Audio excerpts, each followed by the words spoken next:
Buddham Saranam Gacchami. Dhammam Saranam Gacchami. Sangam Saranam Gacchami. I go for refuge in the Buddha. I go for refuge in the Dharma. I go for refuge in the Sangha. Buddham Saranam Gacchami. Dhammam Saranam Gacchami. Sangam Saranam Gacchami.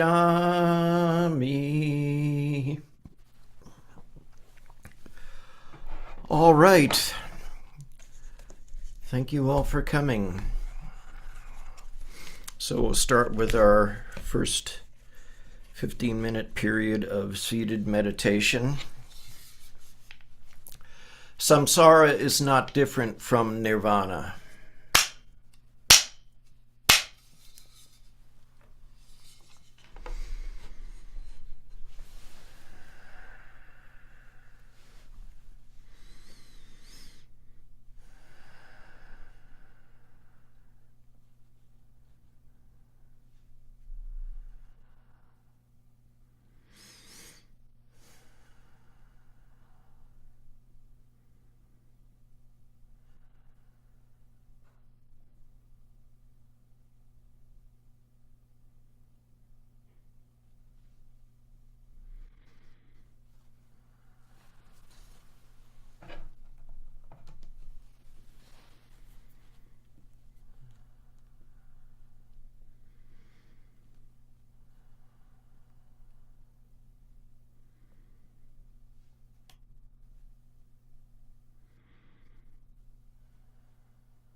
Let us chant the Gatha on opening the sutras. This Dharma, incomparably profound and minutely subtle, is rarely encountered, even in hundreds of thousands of millions of ages. Now we see it, hear it, hold and maintain it. May we completely realize the true mind of all Buddhas. Okay, relax, but pay attention. But relax. Have a beverage.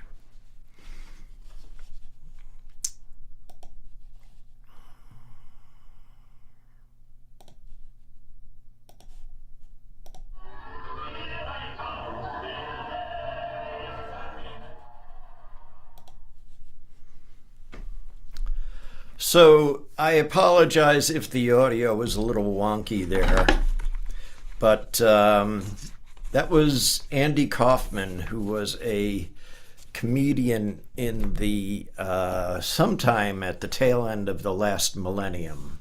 I forgot whether he was 70s, 80s, 90s, or some portion thereof. But that particular bit, which might have been how he introduced himself to the viewing public in general, was he would come out and he would have a record player and he would walk over and he would put the arm on the record and he would stand there and he'd be playing the Mighty Mouse theme song. And when it came to the point where Mighty Mouse came in to sing, he would sing, "Here I come to save the day." And then he would just stand there and wait for the next time it came around, and he would sing it again. And so, yeah, that reminds me a lot of how we think of ourselves when we're attempting to do bodhisattva things, or what we would like everyone to think about us while we were doing these bodhisattva things. We'll get into what a bodhisattva is and what isn't, what he does and what he doesn't do in a sec, but I have a couple of things that I wanted to share with you. Some of them are from the Diamond Sutra, and one of them is not. So this is Diamond Sutra, chapter 8. Then the Lord asked, "If anyone fills 3,000 galaxies with the 7 treasures, gold, silver, lapis lazuli, crystal, agate, red pearls, and cornelian, and gave away all that he had in gifts of alms, would he gain great merit?" Subhuti answered, "Lord, great merit indeed would accrue to him, even though in truth he does not have a separate existence to which the merit would accrue." Chapter 28. Subhuti said to the Buddha, "World-honored one, how is it that the bodhisattva does not experience merit?" Subhuti, the merit generated by the bodhisattvas is not to be appropriated by them. Therefore, I say they do not experience merit. Chapter 19. No merit is great merit, it's called. Subhuti, what do you think? If there were a person who was able to take enough of the 7 jewels to fill all the worlds of the 3 galaxies and gave them away for charity, would not, based on these causes and conditions, this person's merit be great? Yes, world-honored one, based on these causes and conditions, this person's merit would be extremely great. Subhuti, if merit were real, the Tathagata would not say that there was attainment of great merit. It is because this merit is non-existent that the Tathagata says that the merit is great. And skipping backwards to chapter 3, the Buddha said to Subhuti, "The bodhisattvas and mahasattvas should subdue their thoughts like this. All the different types of sentient beings, whether they're born from eggs, born from a womb, born from moisture, or born spontaneously, whether they have form or not form, whether they abide in perceptions or no perceptions, or without perceptions or non-perceptions, I save them by causing them to enter nirvana without remainder. And when these immeasurable, countless, infinite number of sentient beings have been liberated, in actuality, no sentient being has attained liberation. Why is this so? Subhuti, if a bodhisattva abides in the signs of self, person, sentient being, or lifespan, she or he is not a bodhisattva. And finally, from the Diamond Sutra, Subhuti is the same with the bodhisattva. If he says, I will save, I will save numberless sentient beings, then he is not a bodhisattva. Why? Subhuti, there is actually no such state called bodhisattvahood. Therefore, I say that all phenomena have no self, no personality, no sentient beingness, and no lifespan. Subhuti, if a bodhisattva realizes the selflessness of phenomena, the Tathagata calls this person a real bodhisattva. And if those weren't enough Zen paradoxes for you, I've got another one coming up a little bit. So we take the bodhisattva vows every week, right? Sentient beings are numberless. We vow to help them all. Delusions are countless. We vow to cut through them all. Opportunities to awaken, we vow opportunities to awaken are infinite. We vow to embrace them all. And the Buddha way is endless. We vow to follow it. Okay? It's the first one. Like most things, most people don't really get past that first one. You know? You don't hear people talking about, oh, I'm going to go cut through some delusions today. They're endless, you know, but I'm going to cut through them. Now, we tend to get hung up on the sentient beings are numberless bit, which is like incomprehensible. Not that it's supposed to be comprehensible. And saving them all sounds impossible. And it's a silly vow, and I'll just say it, and it is what it is. And yet every week we say we're going to do this, sometimes more than once a week, depending on how many services you attend. So, given that there's an infinite number of sentient beings, one thing that we can do is consider what's common amongst all of them. I mean, you have sentient beings of all races, all makes, all models, all ethnicities, all nationalities, everything, right? But what do they all have in common?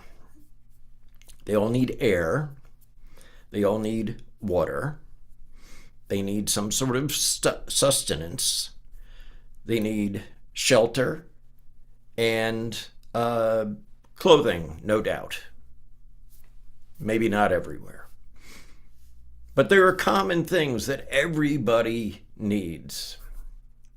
If they're a sentient being, that's their baseline. So given that, maybe the first way that we can make an attempt at helping all these numberless beings is by seeing that at least basic needs are met, or at least not being ripped away from them. Sometimes doing no harm is the best we can do, right? But if we can see that people have air and water and shelter and medicine and food and some sort of thing to wrap themselves in, that's sort of a good way to actually act the Bodhisattva vow rather than just say the Bodhisattva vow. What are some elements that Bodhisattvas have and do, and what is it they don't do? Remember a few weeks ago I was talking about how if you can't wrap your head around mudita, sympathetic joy, you can always think of Schadenfreude, and it's like, oh yeah, taking glee in the misfortune of others, yeah, it's 180 degrees away from that. So you're taking pleasure in the success of others. So that being the case, so that ability to experience mudita would be something that a bodhisattva would have in their job description, right? Humility would go hand in hand with that, because the idea behind sympathetic joy is that the person who's experiencing the good stuff doesn't even know that you're happy about it for them. They don't have to. The bodhisattva would be generous, even if that generosity is just ensuring that somebody has air and water and a house and so on and so forth. They're compassionate. They see someone who is in need, in discomfort. The bodhisattva will do what they can to enable them to feel more satisfied, comfortable. And there's a few things that you could say bodhisattva wouldn't have in their arsenal, like seeking praise, seeking fame, seeking fortune, seeking rewards. The great payoff for being a bodhisattva would be anything from attaboy to, accruing merit. So let's go on to that last bit that I want to read you. When Bodhidharma stood before Emperor Wu, a long catalogue was read out detailing the money the emperor had given to pay for copying and translating Buddhist scriptures and texts, opening of monasteries, and the permission that he had granted his subjects to ordain as monks and nuns. At the end of this litany, the emperor asked Bodhidharma, "What merit have I accrued by all this wholesome action?" To the emperor's consternation, Bodhidharma replied, "None whatsoever."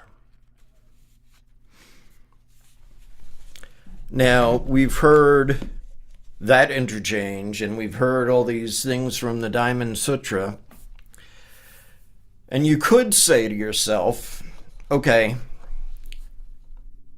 there is no merit. I mean, merit as a thing doesn't exist. So why bother?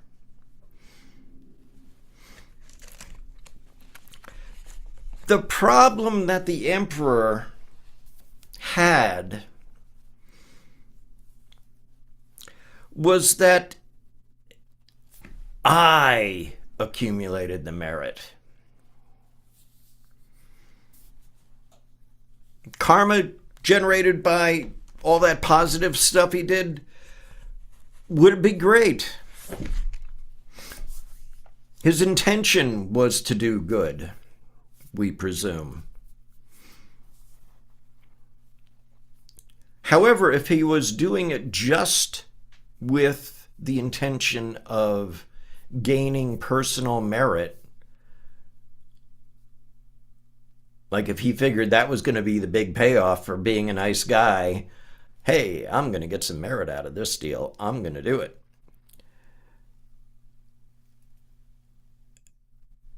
If he's doing these things for I, me, my, then no merit.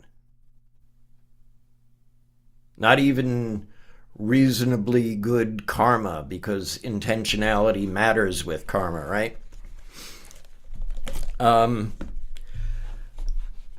So what do? We dedicate merit here every week. At Bayou Zen, we dedicate merit every week. And we've talked about it before, and it's not so much that individually we're dedicating merit. It's just that there are those whom we know, some of whom we don't know, but they are in that state of dissatisfaction, unpleasantness, all those things that we can actually do something about if it's only that we wish them better.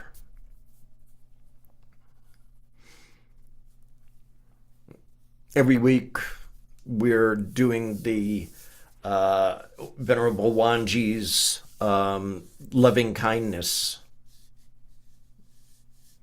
chant. May I be well and happy, and so on. May my parents be well and happy, and so on. May friends, enemies, animals, everything, may they all be happy and free from suffering. That's who we're dedicating merit to. And we're doing it collectively. We're not doing it as individuals. I may happen to know somebody who had a heart attack, so I'll bring them to the attention of the rest of the Sangha so that we all may wish them well, happy, and so on.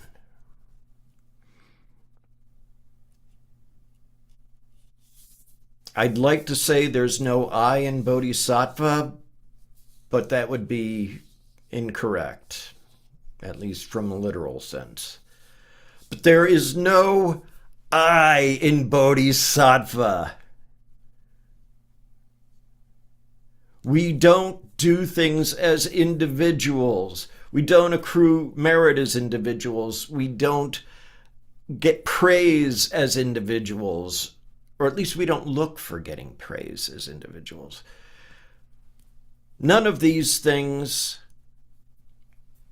are done alone. As the Buddha said in the Diamond Sutra, thinking of yourself as having a personhood, lifespan, any sort of limitation on yourself, like this is me and that's not, is incorrect.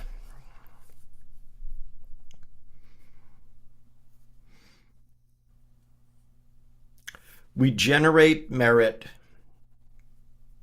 Merit is the thing, even though it's an empty thing like everything else. But we do what we can to make the lives of those around us a little better than, how they started, at least.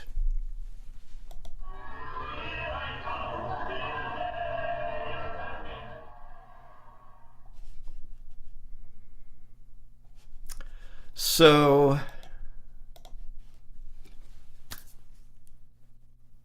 if it were here we come to save the day, it might have worked better. But we're not Mighty Mouse. We don't have to be Mighty Mouse. As Chilman talked about last week with the hummingbird. Sometimes all we have to do is bring our little beakfuls of water to the fire. If that's all we can do, that's what we do. So, as has been said, try for 10,000 years, become enlightened, and save all sentient beings.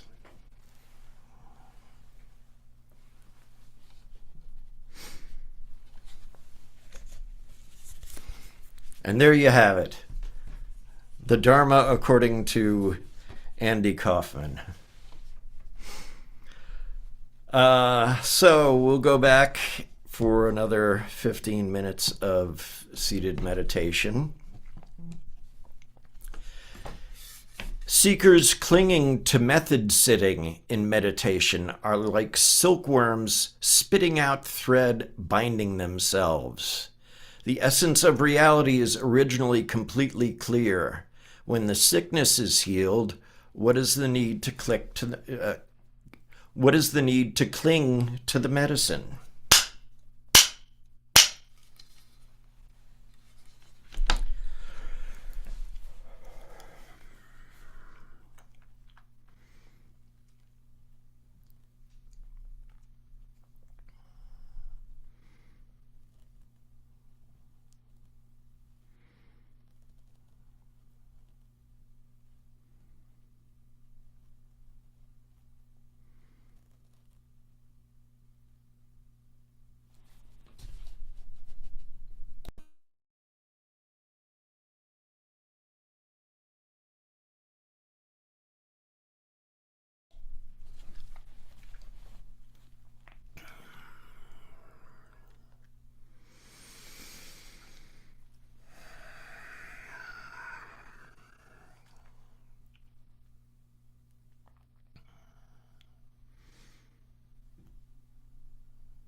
let's chant the Heart Sutra.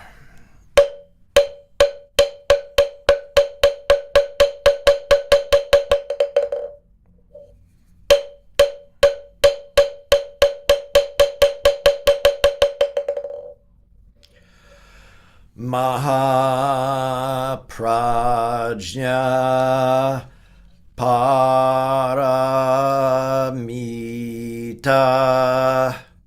Hridaya Sutra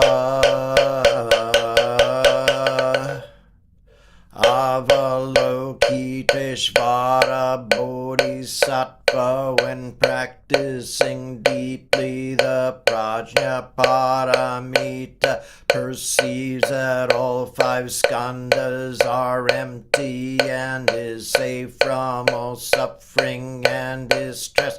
Shariputra, form does not differ from emptiness. Emptiness does not differ from form. That which is form is emptiness. That which is emptiness, form. The same is true of feelings, perceptions, impulses, consciousness. Shariputra, all dharmas are marked with emptiness. They do not appear or disappear, are not tainted or pure, do not increase or decrease. Therefore in emptiness, no form, no feelings, perceptions, impulses, consciousness, no eyes, no ears, no nose, no tongue, no body, no mind, no color, no sound, no smell, no taste, no touch, no object of mind, no realm of eyes, and so forth, until no realm of mind consciousness,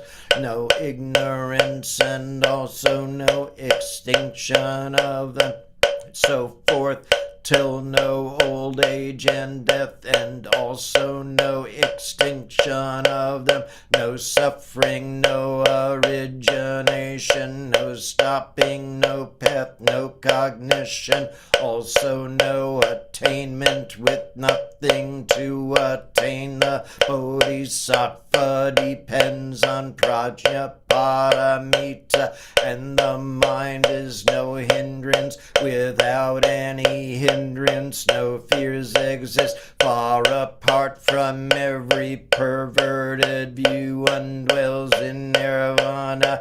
In the three worlds, all Buddhas depend on Prajna Paramita and attain Anuttara Samyak Sambodhi. Therefore know that Prajna Paramita is the great transcendent mantra, is the great bright mantra, is the utmost mantra, is the supreme mantra, which is able to relieve all suffering and is true, not false. So proclaim the Prajna Paramita mantra. Proclaim the mantra which says Gate Gate Para Gate Parasam Gate Bodhi Swaha Gate Gate Para Gate Parasam Gate Bodhi Swaha Gate Gate Para Gate Parasam Gate Bodhi Swaha.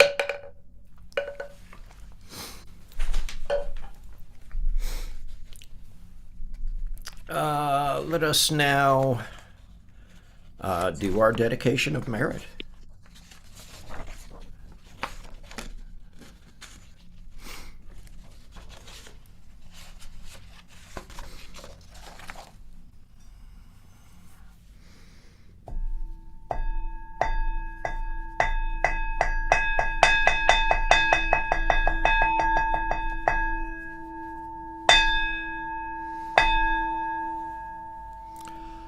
All sentient beings are one seamless body and pass quickly from birth to death. We remember those who cared for us and are gone, those who are ill, those who are at war, who are hungry, and who are in pain. May they heal and have peace. We especially dedicate our service to Mike Gingy Wood, Sienna Wood. Would anyone like to add anyone else in? Yeah, I'd like to dedicate merit to all the federal workers around the country who have been summarily dismissed, and especially to the former recipients of USAID programs who are no longer getting food and medicine to keep them alive. Anyone else? Intan Rafiza. Anyone else? A song, Judy, Megan, Jean, Scott, Jeannie, Scott, and Jasmine. And any others? A special one for Palestine, all in prison, and a special one for my big bro, White Bear. Thank you. And any else? Any others? I'd like to throw in a dedication of merit for the Venezuelans who have been summarily deported, some of whom cannot go home or face death and are stuck in a hotel in Panama with nowhere to live.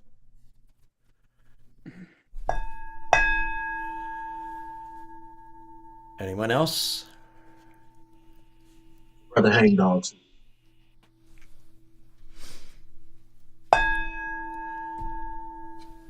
All beings in the 10 directions, subject to the greed, hatred, and delusions of themselves and others.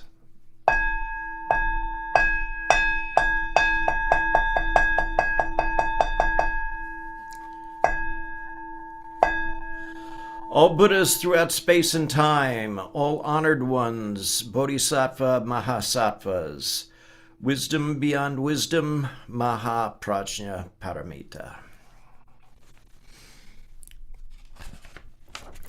And let's do, and I should have put it in the chat so people would have it, but I didn't, so you'll just have to listen to me, I guess.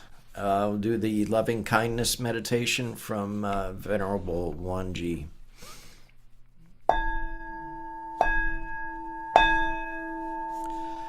May I be well, happy, and peaceful. May no harm come to me. May no difficulties come to me. May I have a calm and peaceful mind. May I have patience, insight, courage, and compassion in meeting the challenges of life. May my parents be well and happy and peaceful. May no harm come to them. May no difficulties come to them. May they have a calm and peaceful mind. May they have patience, insight, courage, and compassion in meeting the challenges of life.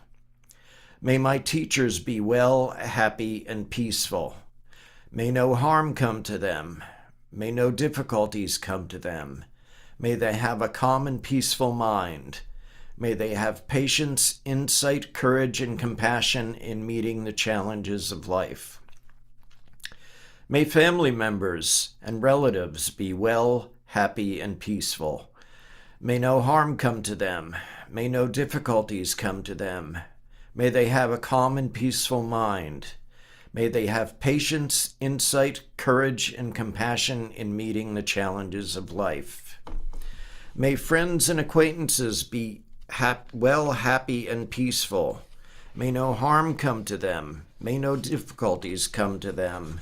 May they have a calm and peaceful mind. May they have patience, insight, courage, and compassion in meeting the challenges of life.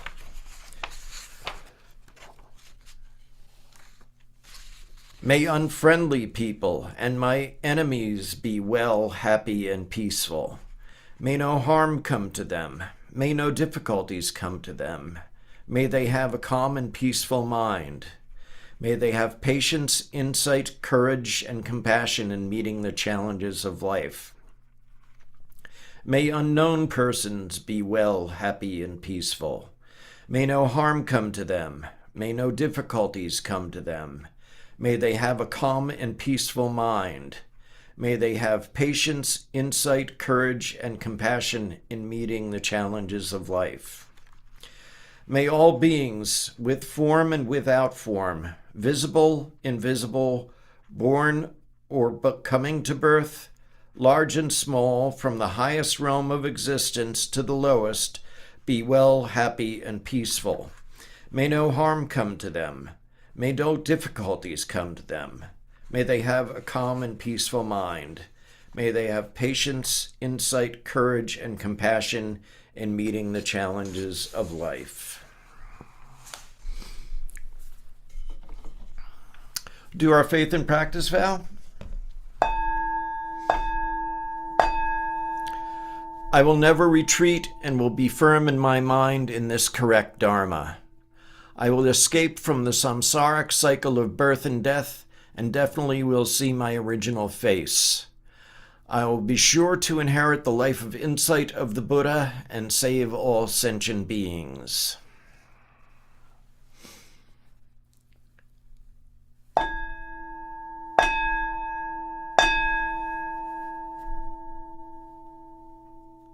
I'll spare you tonight, Brother Hangdal. Infinite realms of light and dark convey the Buddha mind. Birds and trees and stars and we ourselves come forth in perfect harmony. We practice and recite this for all beings in grateful thanks to our many guides along the way. Let's recite the 4 great Bodhisattva vows. Sentient beings are numberless, we vow to help them all. Delusions are countless, we vow to see through them all. Opportunities to awaken are infinite, we vow to embrace them all. The Buddha way is endless, we vow to embody it.